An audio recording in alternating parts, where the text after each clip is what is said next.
Bonsoir, bienvenue au Pâté Convention, merci beaucoup. Merci de votre patience aussi pour certains qui sont arrivés un petit peu en avance sous ce temps vraiment parisien. C'est un film ce soir, c'est une très très belle avant-première qui nous est proposée par Novita Productions et Oecourt Distribution parce qu'on adore leur catalogue, on adore leurs films. Et ce soir, si vous allez voir quelque chose qui n'est pas fréquent dans le cinéma français, c'est une comédie musicale.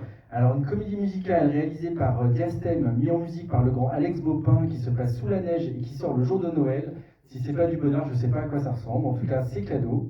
Et donc vous allez voir vraiment une comédie musicale pleine de quiproquos dans le Paris et Rome des années 70, à la fois un hommage au cinéma, une reconstitution colorée d'une époque, pleine d'amour contrarié et de personnages hauts en couleur. Et c'est un film qui va vraiment clairement vous enchanter.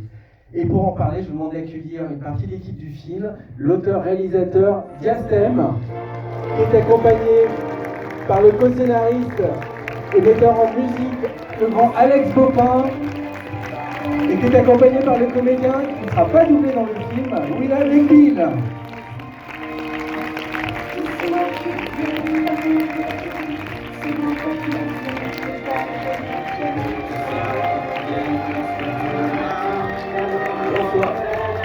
Bonsoir. Bonsoir. Bonsoir. Allez, chante. Ah, voilà, une marche. Oh, il y a plein de marches. Bonsoir. Bonsoir à vous surtout. Alors j'ai une première petite question parce que connaissant vos films précédents, qui sont plutôt noirs, plutôt durs, des fois secs, comment ce film est arrivé à vous? Quelle était la genèse du projet? L'envie de s'amuser, déjà, l'envie de faire quelque chose un peu de joyeux, d'ouvert, et puis l'envie de travailler avec mon camarade qui est là, Alex Baupin, on est amis depuis très très longtemps, et on n'avait jamais vraiment écrit ensemble, et voilà, il y avait cette idée d'écrire ensemble, une opérette / comédie musicale, et c'est ce qu'on a fait, voilà, on l'a écrit à l'ancienne, c'est-à-dire l'un en face de l'autre, chez moi, il avait un piano, j'avais l'ordinateur. On a travaillé pendant des mois pour écrire ce que vous allez voir ce soir. Donc c'était vraiment une opérette au départ, c'est ça? Oui, parce qu'on a la possibilité on ne savait pas très bien si on allait plutôt se diriger dans un premier temps au théâtre ou au cinéma, donc on s'était dit, si c'est au théâtre, ça s'appellera une opérette, si c'est au cinéma, ça s'appellera une comédie musicale. Sachant que la comédie musicale vient de l'opérette, tout vient de l'opérette, donc en gros c'est la même chose, quoi. Donc Alex Baupin, vous avez écrit à 4 mains, vous avez commencé, il y avait déjà le titre? Alors oui, il m'a dit deux choses, Diastème. Il m'a dit, premièrement, on va écrire une opérette, et deuxièmement, ça va s'appeler Joli Joli. Moi j'ai dit super, de toute façon il m'aurait dit n'importe quoi, j'aurais dit super parce que j'avais très envie de travailler avec lui. Mais je me disais, j'avais l'idée que dans l'opérette, j'avais l'impression que ça allait être une fantaisie, vous voyez, que ça allait se terminer bien. Et moi, j'ai pas toujours fait des films, j'ai fait des films avec des chansons, ça se terminait pas toujours bien, ou ça se passait pas toujours bien. Donc pour une fois, je me disais, je vais pouvoir écrire des chansons un peu joyeuses et des choses, voilà. Et donc j'ai dit oui tout de suite. Et puis après, c'est ce qu'il raconte, ce qui était très agréable quand on l'a écrit ensemble, c'est que comme on s'aime bien, il y avait l'idée, c'est marrant quand vous écrivez avec un ami, c'est qu'il y a l'idée de l'épater. Donc lui, il m'épatait avec ce qu'il écrivait comme histoire, avec les rebondissements qui survenaient. Puis quand il me disait tu vas écrire une chanson, je me disais alors là je vais lui en mettre une, tu vas voir, il va être hyper voilà. Et puis on s'est même permis, et c'est ça qui est drôle aussi, vous allez voir, enfin vous allez entendre, il y a beaucoup de chansons dans le film, mais ça c'est chouette. Et il y en a 3 qui ont été écrites par Diastème, une qu'on a coécrit ensemble. De temps en temps, il se permettait aussi, bon, au début je faisais un peu la gueule, puis après j'ai dit tant pis, il se permettait d'écrire des chansons, mais qui me donnaient une impulsion aussi. Enfin voilà, il y avait vraiment un truc de partage sur ce projet qui fait que, vous avez vu, il est gentil, c'est pas souvent, mais nos 2 noms, c'est la même typo. C'est gros pareil. Je peux vous dire que les autres réalisateurs avec qui j'ai travaillé, ils n'ont pas tous fait ça. Donc je voulais te remercier de ça aussi, mon Diastème, merci beaucoup. C'est normal. Et pourquoi 1977? Parce qu'il y avait cette idée d'écrire quelque chose d'époque, voilà, parce que c'était drôle. Et puis 77, c'est une année assez formidable, vous verrez, le film est un vrai hommage au cinéma, donc il parle pas mal du cinéma français, mais beaucoup du cinéma italien, ça se passe en partie à Cinecittà. Et voilà, en 77, on est encore dans la grande période du cinéma italien. Et après, d'une manière qui est plus liée à la musique, même si on n'a pas fait du copier-coller du tout, c'est une année qui est assez formidable parce qu'elle démarre vraiment avec la musique californienne, hippie. Ensuite, en son sein, il y a le punk, la musique punk qui arrive, et à la fin, il y a le disco qui débarque. Donc vous verrez, ça permet aussi, ne serait-ce qu'en termes de costumes, voilà, de pouvoir un peu s'amuser avec l'époque. Et puis vous allez voir, je vous divulgue rien, mais c'est vrai que c'est le genre d'histoire, voilà, c'est une écriture qui est très une écriture de comédie à la Feydeau, à la Marivaux. Et si le téléphone portable existe, l'histoire n'existe pas, vous voyez. Donc tout allait bien dans cette année. Et alors, dans ce film, Alex Bopin, Diastème, vous avez fait chanter des comédiens qui ont peut-être plus l'habitude de chanter, je sais pas, sous la douche. Oui, sous la douche. William sous la douche. Ah ouais, j'adore chanter sous la douche. Et j'adore hurler même, chanter très fort en permanence chez moi, ça me détend énormément. Sinon, entre les prises aussi, sur les plateaux de tournage, j'adore chanter tout un tas de chansons de la variété française. Mais je m'étais jamais attelé, enfin, j'avais rappé dans un film, donc j'étais allé en studio pour rapper, mais j'avais jamais chanté véritablement. Et c'était un rêve pour moi, et là, ça a été possible grâce à Diastème et Alex. Pas d'angoisse, enfin, quand on vous a apporté le projet, vous avez dit oui tout de suite vous êtes... Ah oui, oui, j'ai dit oui tout de suite, j'ai essayé de forcer tout le monde à me prendre. Oui, oui. Il n'a pas eu besoin de beaucoup de forcer en vrai, parce qu'il raconte pas, mais ce qui se passe dans ces cas-là, c'est qu'on choisit des acteurs, des actrices dont on a très envie, mais il y a quand même une petite phase de vérification qui ne sont pas totalement inaptes à pousser deux notes. Donc William, par exemple, il est venu nous voir dans le bureau de la production, on avait installé un piano avec Diastème, et puis on lui a dit, vas-y, tu chantes les 8 chansons que tu dois chanter dans le film, on va prendre ta tonalité, on va voir si tu es capable.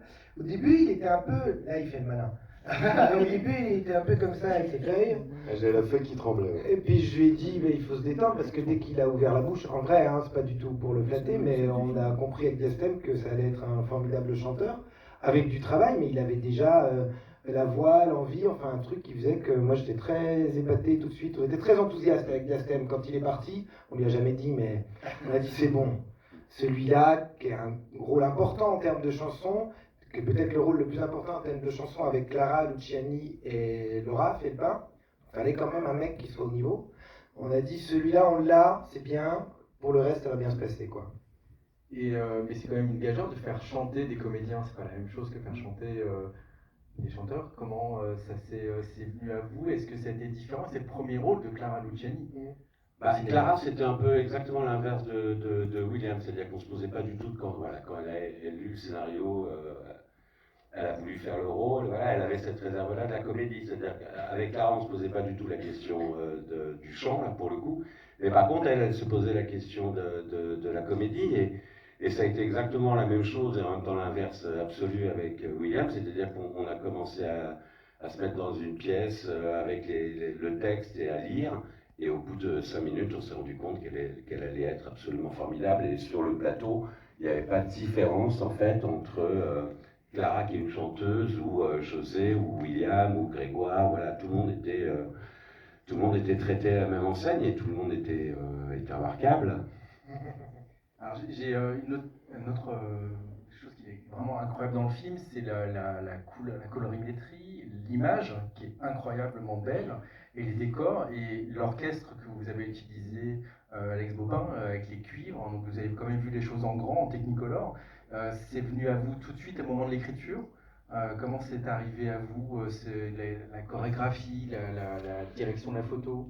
En fait, ce qu'on voulait faire vraiment, c'est une comédie musicale, c'est-à-dire on ne voulait pas faire un pastiche de comédie musicale, ni une parodie, donc évidemment, on a travaillé avec soin tout ce qui est important dans une comédie musicale, c'est-à-dire évidemment les décors, les costumes, tout ce qui a trait à l'image, évidemment au visuel. En plus, c'est assez drôle parce que on l'a fait vraiment à l'ancienne, c'est-à-dire comme ils faisaient dans la MGM ou aux grandes années, c'est-à-dire qu'on l'a fait entièrement en studio. Même les extérieurs, je vous divulgue rien, mais voilà, vous verrez, ils sont faits aussi en studio, et c'est drôle, c'est beau, mais ça demande d'avoir une équipe voilà, de chefs de poste qui sont brillants, ce qui est le cas sur ce film, et puis ça permet de s'amuser vraiment, parce que on a le sentiment sur le plateau, en plus de faire un film, de faire vraiment un spectacle, enfin, alors de créer un spectacle. Vous verrez, il y a beaucoup de neige, et elle était sur le plateau, il y a très peu. C'est une volonté aussi d'avoir très peu d'effets spéciaux, de faire vraiment un peu à l'ancienne. Et pour un réalisateur, évidemment, c'est un régal, même si c'est énormément de travail. Et je pense aussi que pour les comédiens, voilà, on a un peu l'impression de faire vraiment du spectacle, quoi. Donc je pense que c'est agréable pour tout le monde. Et parle-nous un peu de la fausse neige, William. Oui, bien sûr. La alors, fausse neige, non, il faut dire ce que c'est. C'est ça qui est. Non, il faut pas le dire, sinon ils penseront à ça tout le temps. Ah, tu crois? Ah oui, c'est vrai, c'est vrai. Oui, c'est vrai. Vaut mieux le dire après que vous ayez vu le film. Ben, envoyez-nous Et des vu qu'on mails, va on pas expliquera revenir. après. Comment ça se passe? C'est quoi vraiment la fausse neige? Et vous Et avez, on vous répondra. vous avez quelques influences, il y a comme quelques clins d'œil à certaines comédies musicales, je pense à Coppola, Coup de cœur notamment. Oui, c'est-à-dire le film est une comédie, et voilà, et comme vous dites, j'en ai pas fait beaucoup, et elle permettait aussi d'être très complice avec le spectateur. Donc il y a plein de clins d'œil qui sont un peu partout, des petits, des plus gros, et puis évidemment c'est difficile de faire une comédie musicale en France sans penser évidemment à Demi et Le Grand, mais on a aussi plein d'autres références qui sont un peu plus discrètes, mais qui sont, je l'espère, présentes. Après, en tout cas, c'est un film, je tiens à vous dire, qui vous ressemble à vous trois. C'est un film Ce qui généreux. peut être un compliment ou une saloperie, hein, quand on dit ça, vous savez. Moi, on m'avait dit ça, on m'avait dit quand tu sais pas quoi dire à la fin d'un spectacle, tu vas voir la personne, tu lui dis écoute, ça te ressemble. Vous entendez l'ambiguïté de ce truc-là? Bon, je pense que c'est bienveillant. C'est que de l'amour. Bon, ça va alors. Et en tout cas, merci beaucoup parce que c'est un film, je crois qu'on le dit, les premiers spectateurs l'ont dit, c'est un film qui donne envie d'être amoureux ou de prolonger l'amour qu'on a en soi. Et on vous remercie pour cela. En tout cas, il est fait pour ça, quoi. Et le film sort le 25 décembre, c'est un vrai cadeau de Noël. Merci beaucoup. Merci beaucoup. Merci beaucoup. Bonne Bonne projection. Bonne projection à vous. Bonne projection, bon film.